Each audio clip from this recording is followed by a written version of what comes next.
हवम् अद्याच मृडय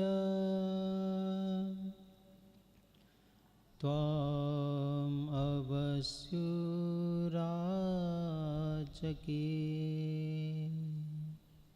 त्वाम् अवस्युराचके।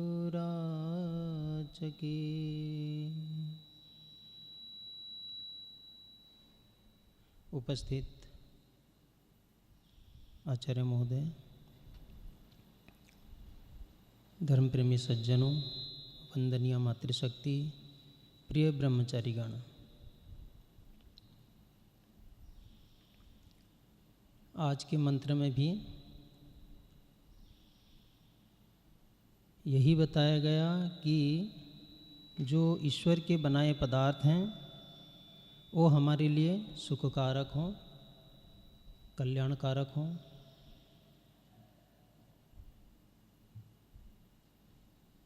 वो यही बात सामने आती है कि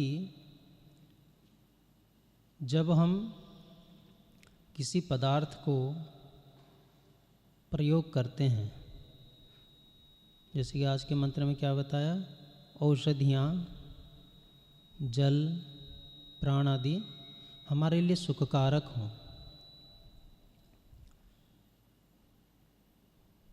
जो औषधियाँ हैं वो सुखकारक कैसे हो सकते हैं?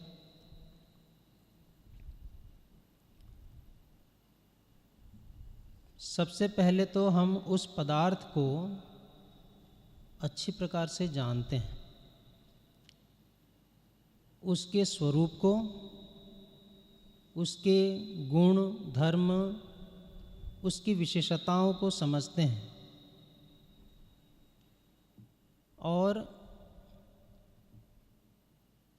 उसके पश्चात जब हम उसका ठीक ठीक उपयोग करते हैं तब जाकर के वह औषधि आदि पदार्थ हमारे लिए सुखकारक होते हैं। यदि उसके गुण धर्म को हम ठीक नहीं समझते, नहीं जानते, तो उसका उपयोग भी हम ठीक प्रकार से नहीं कर पाते हैं। उल्टा या तो दुरुपयोग करते हैं अथवा अनुपयोग हो जाता है। तो सार निकल कर के क्या आया कि किसी भी वस्तु को हम उपयोग करते हैं तो उसके गुण धर्म, उसकी विशेषताएं, ये सब हमें पहले परिज्ञान कर लेना चाहिए, तब जाकर के हम उस वस्तु का उपयोग कर पाते हैं।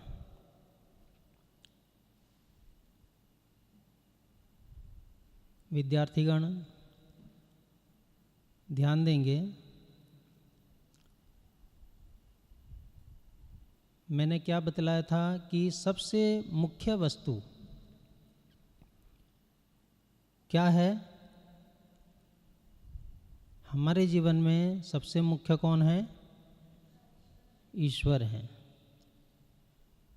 तो हमें ये पहले परिज्ञान करना चाहिए कि उसका स्वरूप कैसा है, क्या है। तो आप लोगों से एक प्रश्न है, जैसे ये एक पदार्थ है, इसको आपको समझ में आता है, कैसे प्रयोग करना है सबको पता है ना? आजकल तो छोटे छोटे बच्चे भी इसको कैसे प्रयोग करते हैं वो सबको पता रहता है।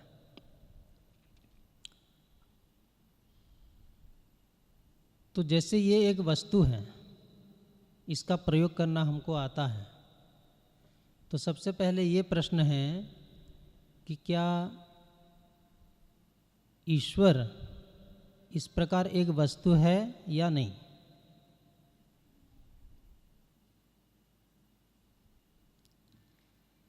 नहीं के पक्ष में कितने जने हैं? हाथ खड़े करेंगे। सभी नहीं है। और हाँ के पक्ष में?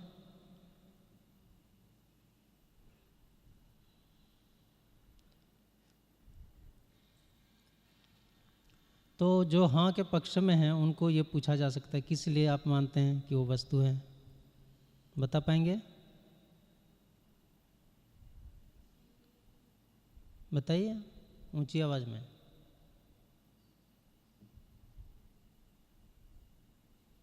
क्लियर नहीं है, बस ऐसे ही आप हाथ खड़े कर लिए। तो हम जब पूछते हैं कि ईश्वर एक वस्तु है या नहीं, तो जैसे हमारे विद्यार्थीगण भी नहीं के पक्ष में सभी हाथ खड़े कर दिए, तो ऐसे ही लोगों को अभी तक पता नहीं है कि वस्तु कहते किसे हैं, वस्तु की परिभाषा क्या होती है। जब हम वस्तु के विषय में पूछ रहे हैं तो पहले हमको परिभाषा पता होना चाहिए कि मतलब वस्तु कहते किसे हैं, उसकी क्या परिभाषा है। आजकल के जो पदार्थ विज्ञान आदि पढ़ाए जाते हैं उसमें 2-3 विशेषताएं बताते हैं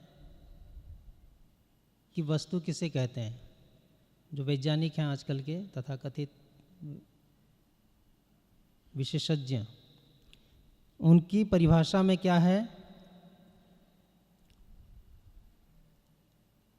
हम पूछते हैं तो वो लोग बताते हैं कि व्हिच इज़ विजिबल, एक तो वो दृश्यमान हो, दिखाई देने वाली चीज़ हो, उसको वो लोग वस्तु मानते हैं।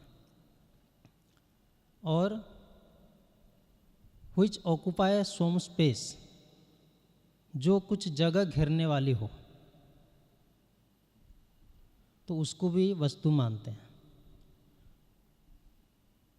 तो उनकी जो परिभाषा है पदार्थ के दृष्टिकोण से, वस्तु के दृष्टिकोण से, ये पूर्ण नहीं है, पर्याप्त नहीं है।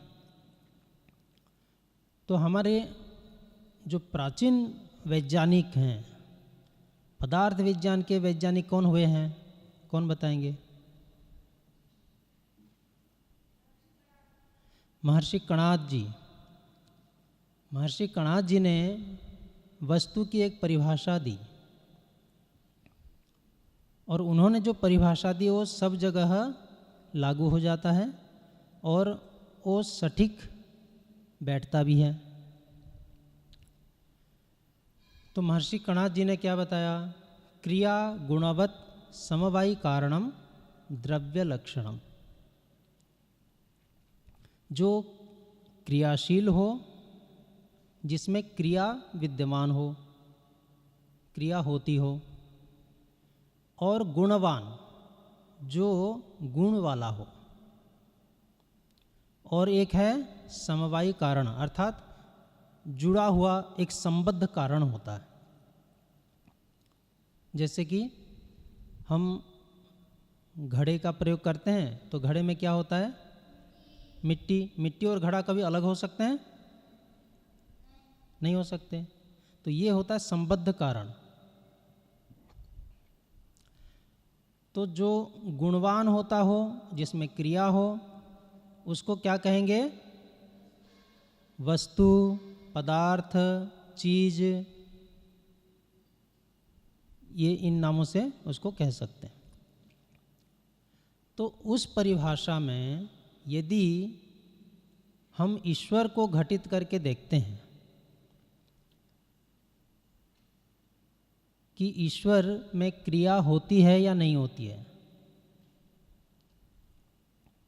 ईश्वर क्रियाशील है या नहीं है,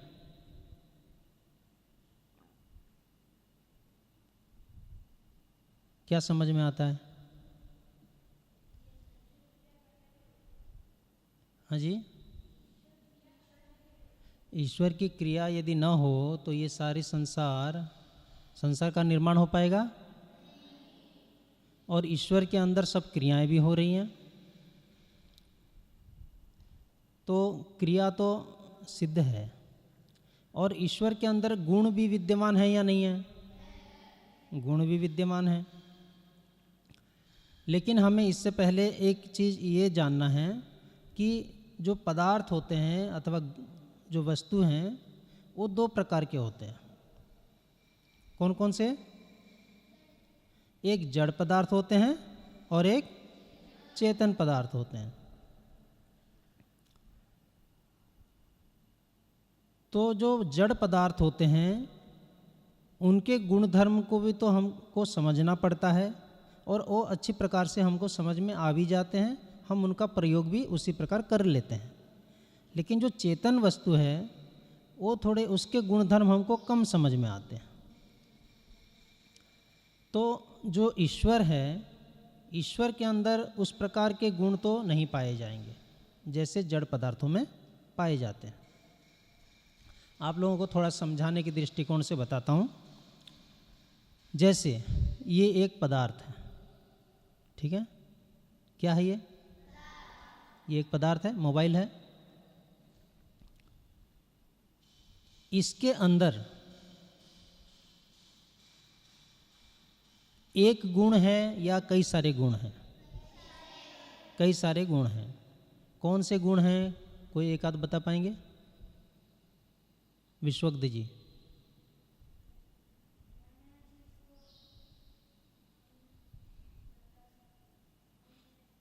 जी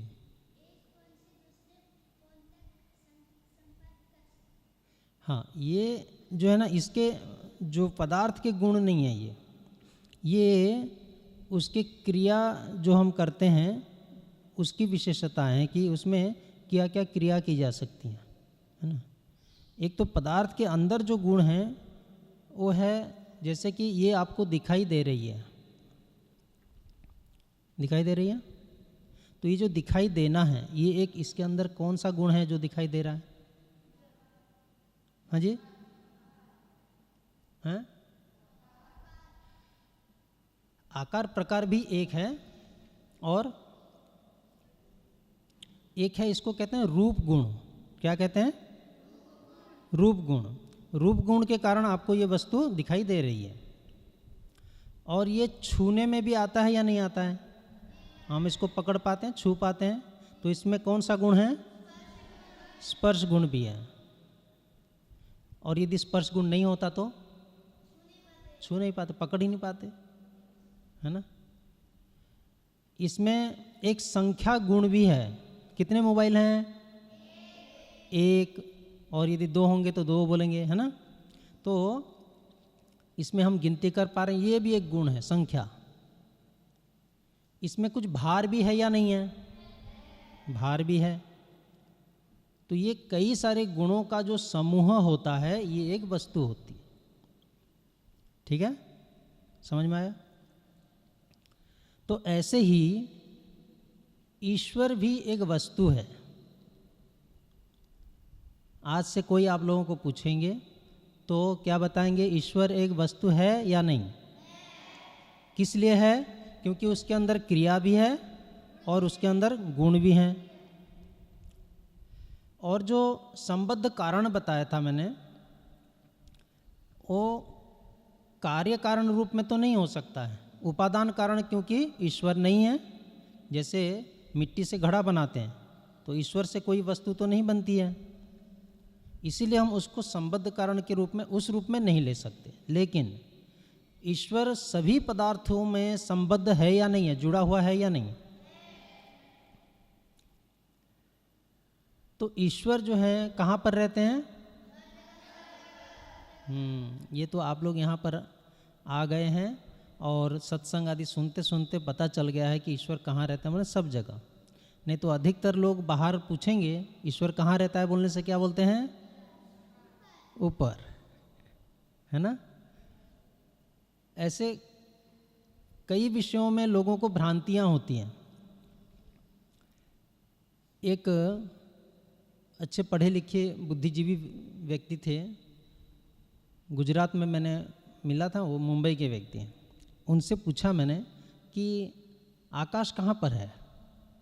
आप लोग बताइए, आकाश कहाँ पर है?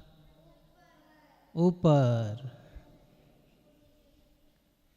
हाँ, ओम जी बताएंगे। देखिए, ये दो प्रकार के उत्तर आ गए, है ना। एक तो आकाश ऊपर है और एक हर जगह। तो कई लोग समझते नहीं है कि आकाश कहाँ पर है या आकाश किसको कहते हैं।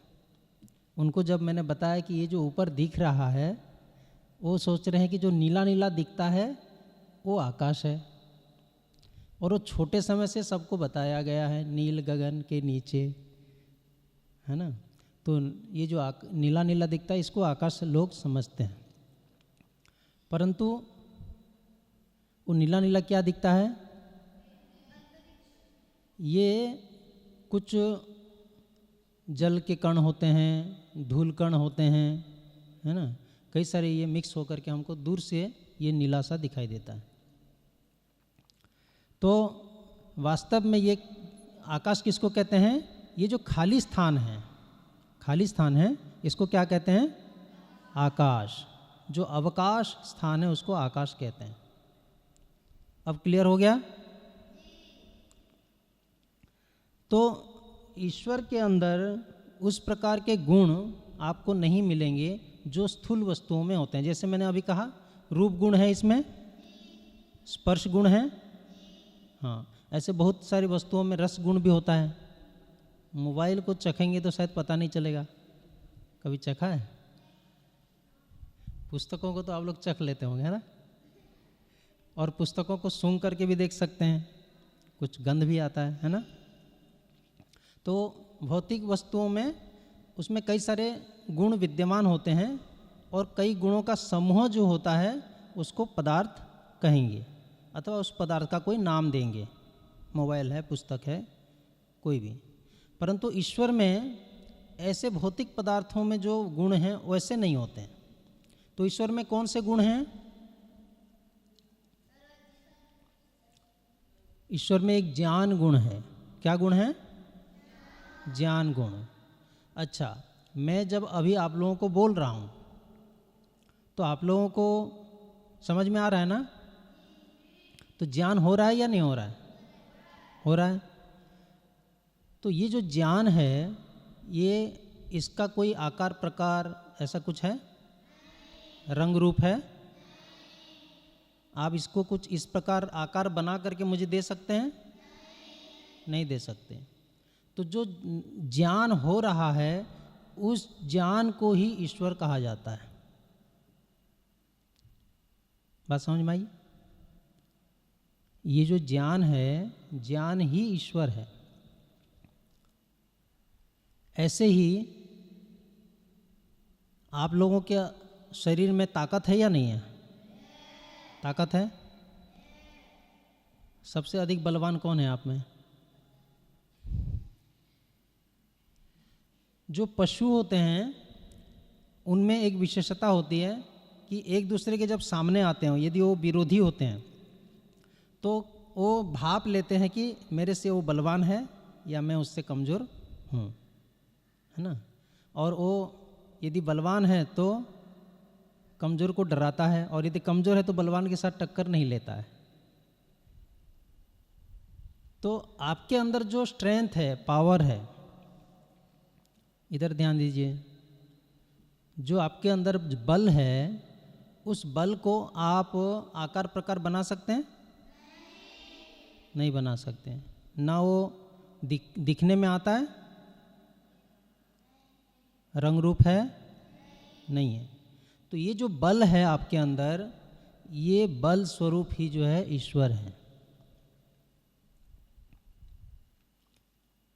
ज्ञान की सबसे पराकाष्ठा, अंतिम सीमा, बहुत अधिक ज्ञान विज्ञान जिसमें है वो ईश्वर है। बल की पराकाष्ठा, बल सबसे अधिक अत्यधिक जिसके अंदर है वो ईश्वर है। आप लोगों को मैं कहूँगा कि इसको थोड़ा उठा करके उधर ले जाओ, कोई एक व्यक्ति ले सकता है?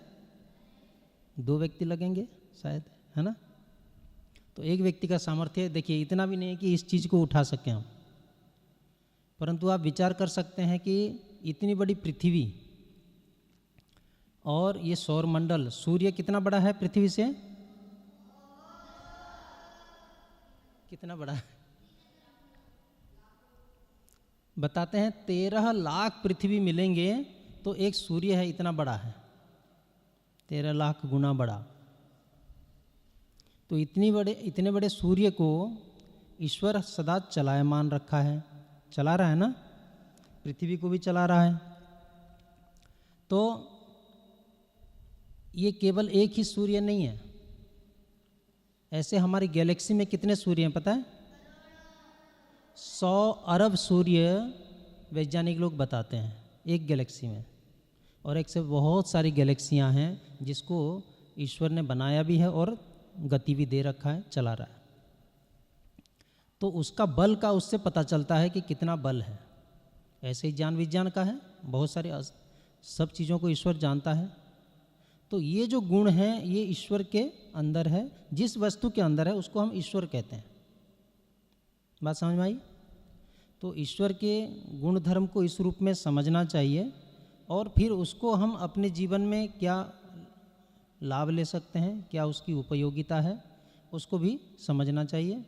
तो कभी और समय मिलेगा तो और कभी बताएंगे।